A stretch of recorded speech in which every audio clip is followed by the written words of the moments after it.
first of what's going to be a series of information sessions, and hopefully coupled in with with a breakfast, bit of a networking. And I appreciate your attendance because I know a few of you had to travel as well.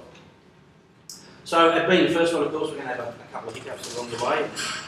And if you remember from the invitation set out, we are going to record these presentations as well and have them uploaded. So the new website that ALFAQ put up went live, and for a start off, I've got to thank Reece and his crew at Be Creative. They've been phenomenal in getting us live on that website, and a great deal of support. So again, big plug if you do need some assistance in that area. I'm sure they'll be willing to help as well. Secondly, of course, a lot of these things can't go on without the support of some of our suppliers as well. And we've got Maytronics here to provide us to start off with a presentation of what they're doing at the moment, and then we'll move on to Nathan to talk about energy control and management. So without further ado, Jason. Thanks, Dave. Thanks everyone for coming today. Thanks, Dave, for setting it all up and allowing us to do that here. I've lifted on each table a brochure on our commercial robotic cleaners, which is something Maytronics does and does very well. We've also got some discs there and just a pen that you make some notes if you'd like to. I'd like to start off today is just explaining the differences between various ways of cleaning an aquatic facility, specifically the pool itself.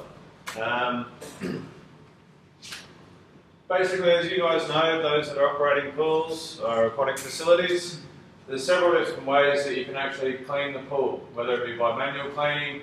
If it's a smaller type pool, they can run the pressure cleaners or the suction cleaners, and obviously the robotic cleaners that some of you may have seen around.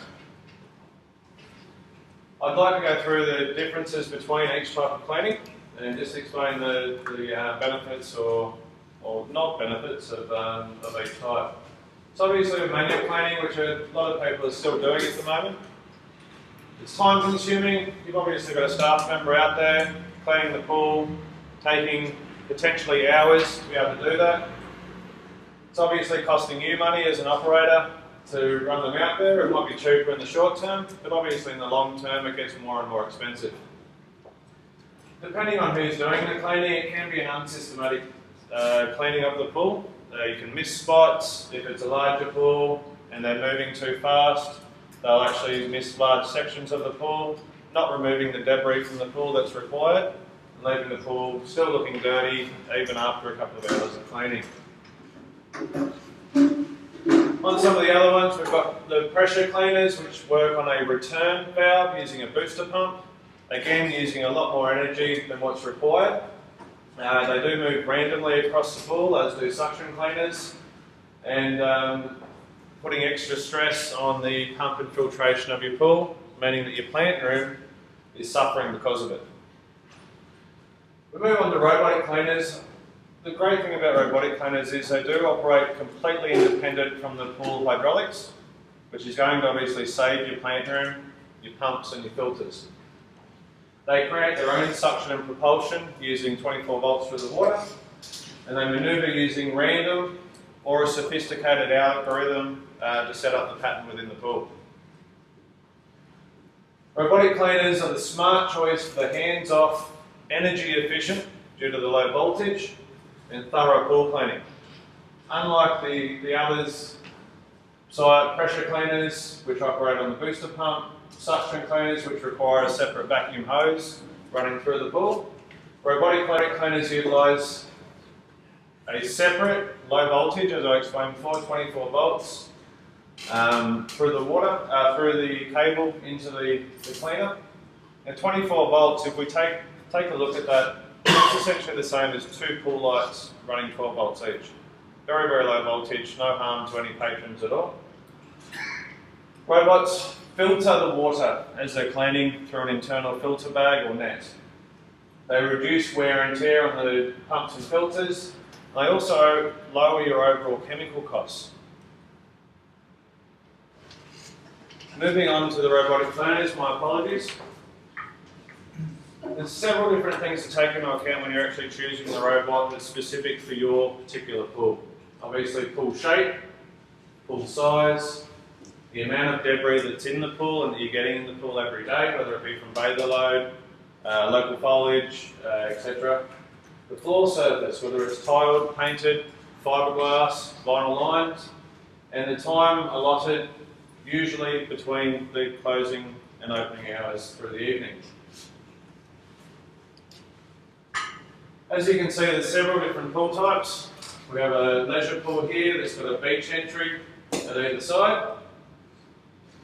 Another pool here that's a 50-metre pool, but with a diving bowl off to the left-hand side there. Now, if we look at robotic cleaners themselves and how they clean, a lot of them use a random scanning pattern.